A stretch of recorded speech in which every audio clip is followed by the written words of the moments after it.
Welcome, everybody. We're back. I'm Pastor John, and this is Pastor Jason. And we are excited to talk to you today about important things such as the workday. How was the workday? I thought it was incredible. The workday at our church this past weekend. The workday. Yeah, it was good. It was good. There was a good showing. We got a lot of things done. The most done ever on any workday I'm saying it. That's what you're going with? I saw a lot of work and a lot of transformation. Did you just see a lot of work, or did you participate in a lot of work? I tried to help as much as I could. Now that I think about it, though, we did renovate the whole church pretty recently. We probably did a lot of work those days, too. But that was an ongoing work day. Right. That was like a 3-month I think that this past Saturday, we ended up cleaning up a lot of things that we kind of put into corners. Yes, it was definitely the spring cleaning of the church. I would say this, as far as not just from a workday standpoint, I think there's something to be said about your church getting involved and stuff like that. I think it's healthy for any church when your people take ownership into the building and whatnot. I think there's a tendency for churches to get too big that they just outsource everything, and I think that's great. You need to be able to do that in a lot of different ways. But there's something special about us actually putting out the mulch for the kids that will play on the playground. You look every week and you see those kids playing on the playground. You know that you had a hand in it, or whether it's washing windows or organizing classroom spaces that are going to hold discipleship classrooms. I think it's just with your house. There's a sense of healthy pride, and you made the house that we've been given prepared for people to come into it. Yeah. So I think that I'm spiritualizing very much so the workday, but it was more than just getting stuff done. It was taking ownership and pride of what God has blessed us with, and making sure that we're being good stewards of it. Yeah, it's what we do as we serve, and we're talking a lot about how do we give of ourselves this year. And one of the things that stands out is God gave you gifts for you to give them back to the kingdom, to each other. And it was impressive to watch the transformation of our Sunday school room from a storage closet into an actual Sunday school room again. That was beautiful. Any space that we can find right now, we are growing leaps and bounds, and we're trying to create space anywhere we possibly can. So I know. That's good. And if I could, I would snap my fingers and we would be in phase 2 already, and it'd be done, and it'd be great. But that's a whole other podcast. We are working towards that and greater things. So one of the things that's coming up this week for our church is district assembly. Yeah. District assembly happens yearly. We gather together with all the churches from our area. Our district is essentially middle to west Tennessee and the entire state of Mississippi. So it's a very large area, and it's usually a great time of just hearing different reports about the life of church, outside of our own community. We know a lot about what's happening in our specific church and in our community, but it's really healthy to kind of hear what's happening, in other churches, other places, to hear ideas, to see the way that God's moving, and to be able to share the way that God's moving here and things that we've learned throughout the year. Because, listen, it is not, we are not church versus church. We are not enemies when it comes to being church. Absolutely. I think that there's probably some preconceived notions that there's these internal church battles of oh no, listen, we just want people to be in church. Yeah. And I say that all the time. I mean, in staff meeting and at different times, we'll pray for all the churches that are up and down the road and in our community, because we just want people to get to know and love Jesus, no matter where they're at. So I think that that's, always an encouraging time. And we share some goals, and the campground is one of those places that we are going to use here in a few weeks with our students. Sure. But we're going to use it this weekend as the district for many, many ministries to come together on that one goal of growing God's kingdom and really making an impact in our community. And so I noticed on the agenda this weekend, we've got somebody getting ordained. We do, yeah. Usually, the culmination of assembly, you have some times of worship and there's some times of business and talking about, the way that we operate and different things like that. But the highlight is the ordination service that happens, at the very end. And ordination is a special process, and I'm not sure that everyone understands or knows what goes into an ordination process. It's not necessarily a degree or anything, but there are a number of classes that you have to go through. There are requirements that you have to meet. There are years of service that you have to participate in order to achieve the opportunity even to be ordained. And then once you have that opportunity, if you've checked all the boxes, so to speak, and you've met all the requirements, there are still times where you meet with a council of elders, those that have been pastors for a long time, and they kind of share with you and talk with you to make sure that you have everything you possibly need before you enter into the ministry, like before you're kind of set off on your own to do that. I actually was able to be a part of this year for the first year, one of those committees that got to meet, and it's very encouraging to be able to see new people that have had a calling, whether it's early in life or even later in life, because the future of the church depends on, God's continual call on his people. Yes. If God is not continuing to call pastors, it's like anything, eventually the well will become dry. And so we want to pray for leaders, and we have one in our church that's on staff that will be ordained. And so we're preparing to celebrate that and what that looks like. So do you remember ordination for you, and do you have any advice for her as she kind of gets prepared for that? Yeah. So once you are once you have been accepted, or you're going to be ordained, and that the service is coming up, I'm not sure that everybody passes down all of the rules, the unwritten rules to you. So you have to dress up, which I'm not a dress up guy. I think we know this at this point. But fellas have to wear a suit. Ladies have to wear a nice.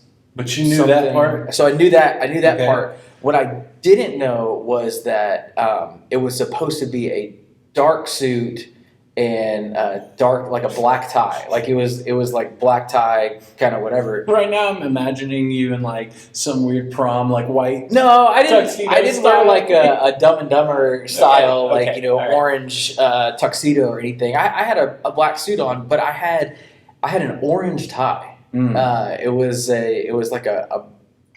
like an Easter. Was it like tie. A UT Vols color orange or Florida Gators orange? It was probably more Florida Gators. I know somebody in our church that would be very proud of you for that. Yeah, and so I had no idea, and I kind of got some side eyes, like, oh really? You're messing up the tradition. Do you think they would still care as much here in 23 about your tie color? I don't know. I don't know if people even wear ties anymore. Oh. It's probably just the jacket and shirt at this point.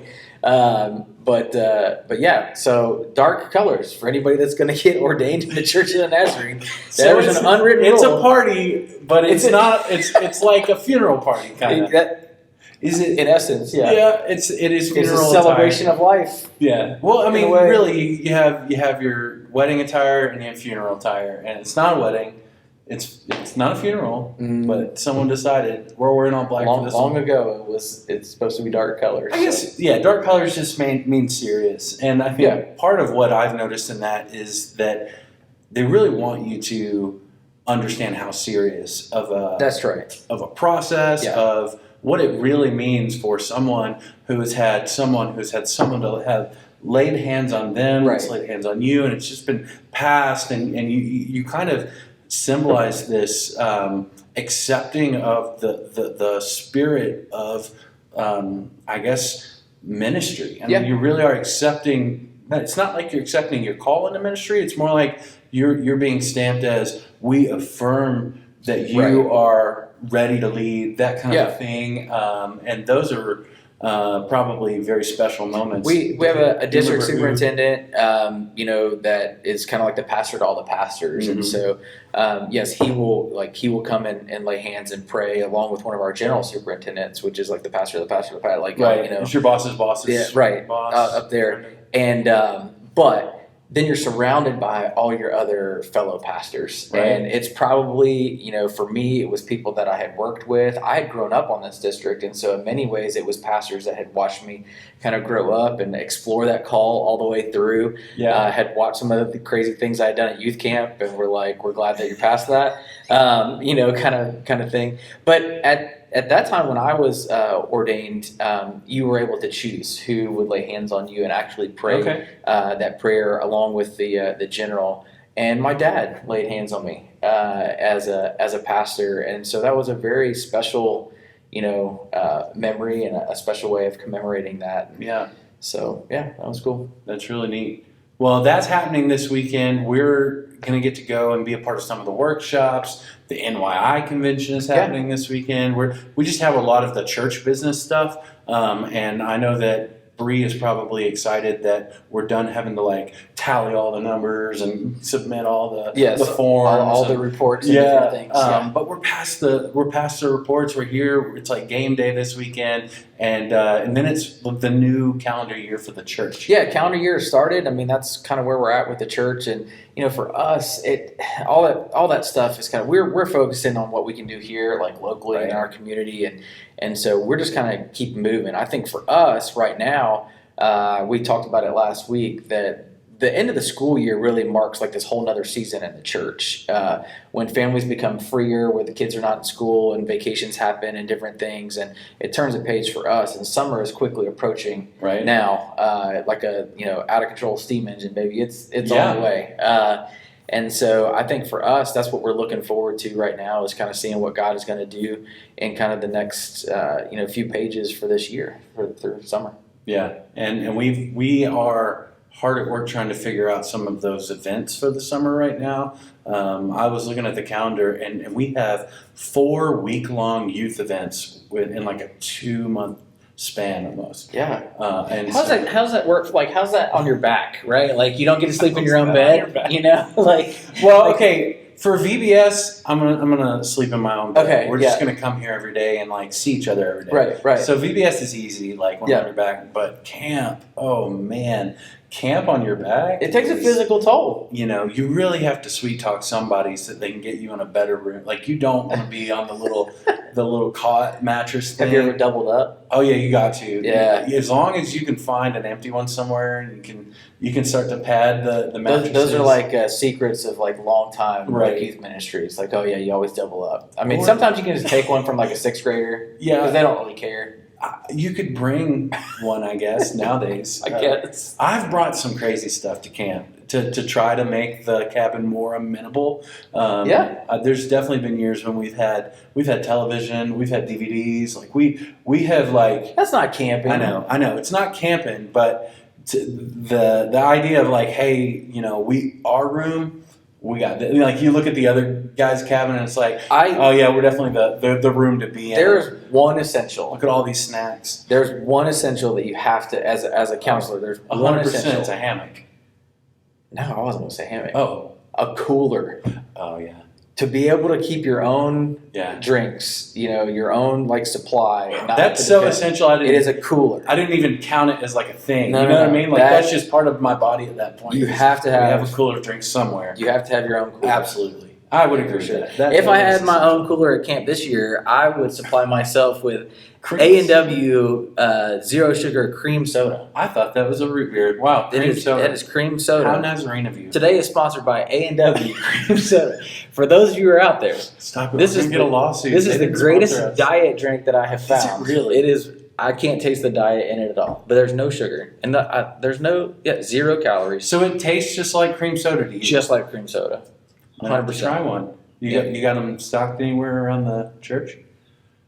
In the secret in the secret spot? Yeah, that's a secret. I can't tell you. Yeah, I mean, for me though, camp is a hammock. You've got to have a hammock because there's so much time when your back does hurt, that it's like you've been walking all day, it's hot, and you look at the shade tree and you're like, oh man, I just need 5 minutes. You sound like you're writing a poem. Oh yeah. Yes, under the shade tree.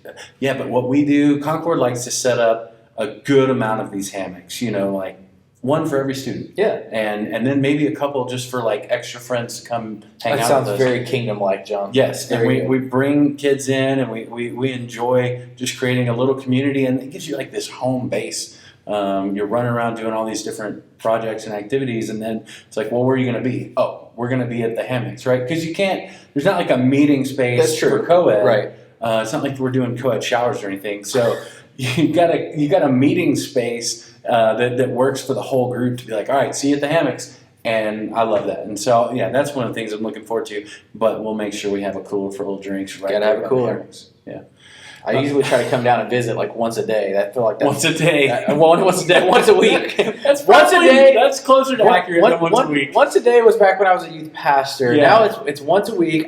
There's something special about being the lead pastor and popping in and letting your kids sure. know, like, hey man, Oh, they love it. like, They love love you guys. You're part of the church, so live And this up. it definitely doesn't hurt if you bring them Chick-fil-A. No. That's Anytime I bring gifts, I mean, it makes them love their pastor more. Yes. So. Well, and it really represents our church well. They realize that we are the best church to go to. Not that it's competition, like you said earlier. That's right. It's not a competition. It's just, we take care of our kids here, and I love that about this church. So will there be some A&W cream soda, 0 sugar in your cooler? If you send some with us, I guarantee Okay, we'll put it in the cooler. Got it. I mean, what do? We normally do Gatorades and things that are like electrolytes and that makes healthier. sense. I don't even know if it's healthier, but we try to make sure they're hydrated because sometimes Tennessee summers, you never know. It could be 75 and beautiful. This is true. It could be 102 and sweaty. Like you just don't know what you're getting. So you gotta have those electrolytes. I had this thought. I just wanted to ask you because I think I know what you're going to say, but I just thought I'd throw this out there because I bet it has changed over the years. Who is your favorite Christian comedian? Christian comedian. Yeah, it's like a comedian, but then they also believe in Jesus, and they kind of try to follow Jesus enough that it affects their comedy. Okay. That seems like a very off-topic subject. I love... Who doesn't love to laugh? Right. Well, I mean, it's good for you to laugh. I love to laugh. So has it changed over time? I bet That's it funny. has. That's interesting. Yes, I think like everything, things have changed over time. There was a lady way back in the day. There's no way that you know who this is. There might be some people out there that know who this is. Her name was Shonda Pierce. I think she has some Nazarene ties, and she made a ton of jokes about the church back in the day. That was kind of like inside, like if you went to church. Did we have her at like NYC or something? I don't know. Okay. I mean, this is like back. I was really young. Okay. But anyone that can like create, I guess, satire of the church, right? Like because if you belong in the church, like you're a part of the church, like then you can kind of tease on it. Inside jokes, Right. Yeah. Like, can you believe we did this? Can you believe we did that? Her tagline was something like, she would say something and she'd be like, and then I was on the front row, piano side. Like, and that, I mean, like growing up, like that just, that was a part of the church. Like you knew, like that's where the pastor family sat, like, front row, piano side. So anyway, today, I mean, the person that makes me laugh the absolute most is Nate Bargatze. Okay. He actually does have Nazarene ties too. What do they call? Do they call him the Tennessee Kid, or what do they call that? He guy? has a special called Tennessee Kid. Oh yeah. Okay. Yeah. So he's repping Tennessee pretty good right now. He is a Christian. He doesn't necessarily like jokes about like the church or whatever, Right. but he makes light of. He's my age, and so he makes dad jokes. He makes a lot of He makes dad jokes. jokes about what life at this age looks like and Yeah. different things. So yeah, he's that's pretty good. funny. He owns me right now. Yeah. I'm with you. I think that when I look at my feed on the interwebs or whenever I think about who I would want to go see, it really is the people that share some experience, because to make fun of like things that I think would be funny, you kind of have to have some similar experiences. So my favorite ones, I mean, Aaron Weber with him, and like Dustin Nickerson. Okay. Have you? I don't heard know of if I know those him. guys? I know Aaron Weber. Okay, so Aaron opened for Dustin the last time I was at Zany's, and it was like this Christian comedy night, and Dustin was like a youth pastor. Okay. And so anybody that has been a youth pastor, Oh, I feel like it's I have to look they this guy got up. all the youth pastor jokes, Okay, right? all right. And so just having those, I love seeing memes and jokes that are, not making fun of the kids, No. but just kind of making fun of the funny stuff that happens in youth I ministry. mean, I just admitted a few minutes ago that I stole a mattress from a 6th grader at some point. So, I mean, I think those are things that happen oh man, in the life of the church. right? So, Yeah, and I there's, would never do that today. Okay, I wouldn't. sure. There are things you learn, you mature. You're telling me with your 7-year-old back? No, I'm just, 3. I'm kidding. 43-year-old back. Man. You'd show up at camp and you would sleep on this thin of a mattress if it meant that you'd have to take it from another kid. I guess you would. I would. Yeah. Yeah. But maybe you could convince him to sleep on the floor. Like it's way nicer on the floor. Middle No. schoolers do some weird things. Yeah, you wouldn't have to convince them, would you? They would just come up with that. I would idea. rather sleep on the floor. Yes. You're like, okay, well, I'm going to take your Absolutely. mattress. That sounds Man, they good. do some funny stuff. But yeah, that would be my taste in comedy is let me get a youth pastor. Like there's this guy that does these spoof videos right now about youth ministry and even like he ties in worship ministry too, but Okay. he's mainly focused like a youth pastor, but he looks like he's 20. The reason these guys are so popular is because for so long there's been like this curtain of like everyone in the church has it all together. But the reason they're funny is because when you like are behind the curtain, you're like, this place is wild. Like this is Right. crazy. Because we're all human. We're all Yes. just people. I say this all the time. Pastors are people too. Yeah. And so there's weird things that happen all the time around the church, and that's what makes that stuff funny. It's real life. For Yeah. Sure. Yeah, and those are the people that I want to influence me because even though sometimes it's really funny, it helps me to get a perspective of, wait a minute, I think I'm doing a little bit of There you go. Maybe I'm a little, Learn. weird, and I'm coming off as a little crazy right here doing this, and my ministry has evolved over the years. I know we take a 30,000 foot view sometimes to go, well, why do we do that anymore? Why do we do that anymore? And I swear youth ministry, it feels like used to be like gross games on like when you were doing games, and now the kids just are like, no, miss me with the gross stuff. I'm here for I really feel like we got a good group of kids that like want the main thing to be the main thing, and then they really want things that they are excited to invite their friends to be a part of. Yeah, And so I that's think what we're that's the way it focused is on with church in general too, because we talk about, I guess, this behind the curtain thing or whatever. There was a while in the church where there was this like needed persona that you had everything together. And so we, kind of kept things at a distance, or we, put on a face that wasn't really there because we didn't want somebody to, kind of feel that way. But there is a movement of authenticity that's happening through all generations in the church, and we saw it on Sunday through a baptism, because it was a baptism of someone that was of the older generation that said, I would like to be baptized because I had a commitment. I made a commitment. I have followed Jesus, but my commitment really started much differently than it is now. And that I've transitioned in this commitment where I'm all in with him. I'm excited to follow him. I'm excited to everything I do be about him, and just very transparent and real, which is not normal in today's day and age. Well, a public declaration that you're not just kind of Christian. Right. You know what I mean? It's like, no, I'm devoted. Yeah. Is That's a right. really neat All in. thing. And I think baptism affords some of that opportunity to display to the church that, it's not like a renewing of vows as much as it's every day we have to make that decision anyway. Right. Yeah. And I'm saying right now, here and now, hold me accountable. I'm making this decision. Exactly. And so you don't get to just rely on a decision you made 40 years ago or however many years ago as a Christian. every day you have to make that decision. We never graduate from our faith, man. We never graduate from our faith. And that's such an abnormal way of looking at life, because everything in life has an end point. Like you finish this, grade, you finish this school, you finish this degree, you finish this stage in life, and everything we look at has these different stages. But when it comes to faith, 9 or 90, like we have something to learn every single time that we come into this place, because God's not done with us. That's what it looks like to continually be more like Jesus, live more like Jesus, live that lifestyle of becoming holy. Yep.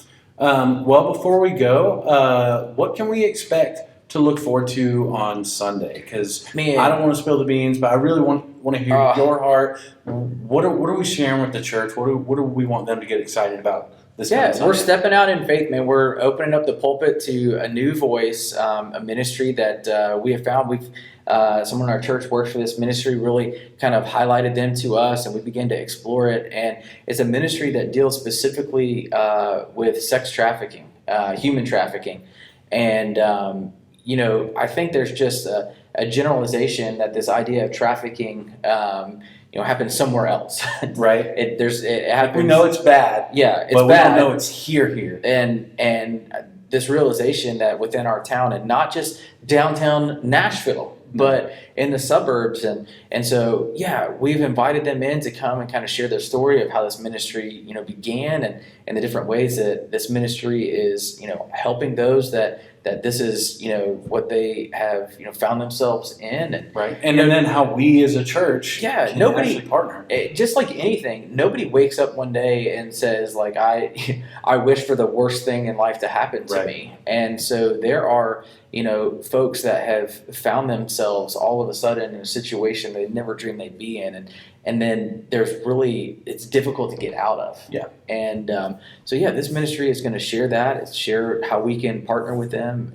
And we had a chance to tour their facility. And, and I'm so excited for our church to be able to, hear what's happening that is good in a very bad situation, and then how we can kind of continue that to go on. And after that, it's questions that Jesus asked. And I've been studying this sermon series, and I'm loving it.